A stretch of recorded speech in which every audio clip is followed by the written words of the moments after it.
débouchez une bouteille, bon le carton il a traîné 2 heures dans la voiture, vous débouchez une bouteille, le vin il a pris 2 degrés, c'est pas ce qui m'a fait goûter, si c'est ce que vous avez goûté sur le salon, mais là il est à 2 degrés de plus et il va déballer tout ce qu'il a déballé. Donc voilà, en dégustation, en découverte, n'hésitez pas à les mettre à 17, 18, en chauffant simplement dans vos mains, comme ça en discutant, soit avec le producteur, soit... Et puis une fois que vous savez vraiment ce que vous avez acheté, là vous pouvez le mettre au frais à la maison et vous pouvez les servir entre, je crois, autour de 15-16. De toute façon ils vont se réchauffer progressivement dans le verre et là ils vont exprimer des choses.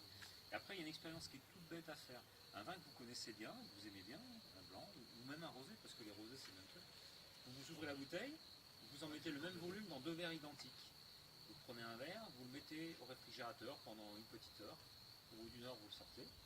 Et puis l'autre verre que vous avez laissé tranquille à la cuisine, vous goûtez les deux. Ah ouais, et vous allez voir. Oui, il y en a un qui ne va pas être frais, mais il va avoir plein de choses à vous dire. Alors que celui qui va être frais, bah, il va être mieux. C'est pas très intéressant. Et une bouteille qu'on a ouverte et qu'on n'a pas finie, Oui. on peut l'avoir pour combien de temps Tout dépend de ce qui reste dans la bouteille. Tu donnes à Gilbert, il a fini. Si vous en avez vu, si Pas de vous reste avez avec que ça, là vous l'avez au frais, vous avez 2-3 jours, si le vin est bien équilibré. Dans la 2-3 file. jours. Par contre, voilà, S'il reste en fond, s'il reste que ça, Dans le là bain. vous ne tenez pas trop parce qu'il y a quand même beaucoup d'air dans votre bouteille. Donc l'oxygène va faire son œuvre. d'accord. C'est comme le cuivre, donc c'est pas Voilà, mais voilà. Ça le fait, ça le geste, t'as le... Il n'y a pas de bruit. S'il est ouvert et qu'il n'y en a pas trop, ouais, pensez de le sortir 2 heures avant. Alors après, pour continuer sur le domaine, on repasse quand même avec le tracteur plusieurs fois dans l'année pour enlever de l'herbe.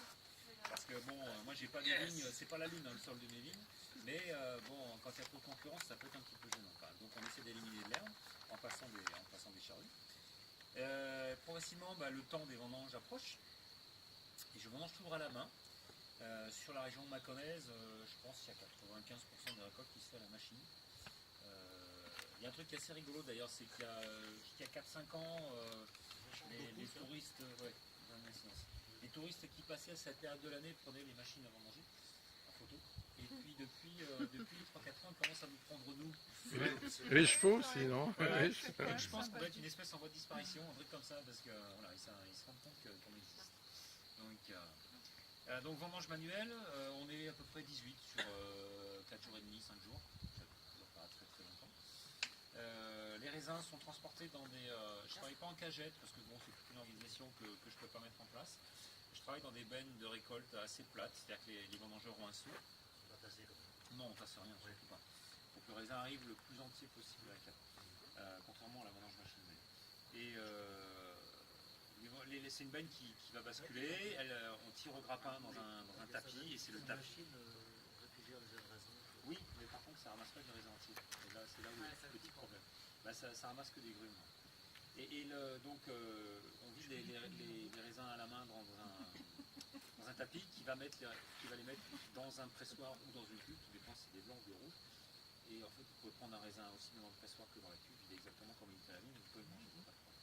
La vendange machine, en fait, c'est assez efficace maintenant parce que ça, faut être honnête, ça ne va pas laisser plus de raisin qu'une équipe de coupeurs. C'est vrai que c'est quand même pas... Si la vigne est bien menée, ça ira bien. Par contre, ça ne ramasse pas de la même façon.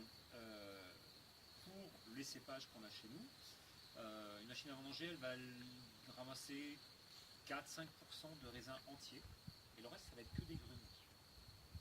Parce que la machine passe à cheval sur le rang de vigne et fait un massage assez vigoureux de la plante.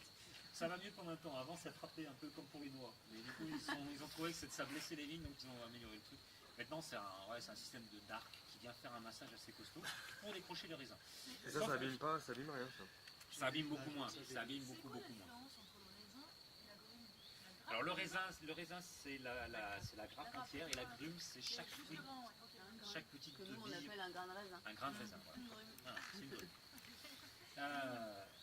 Donc, vous mangez des raisins, je pense, de temps en temps, quand c'est la saison. Évitez hors saison, c'est pas terrible.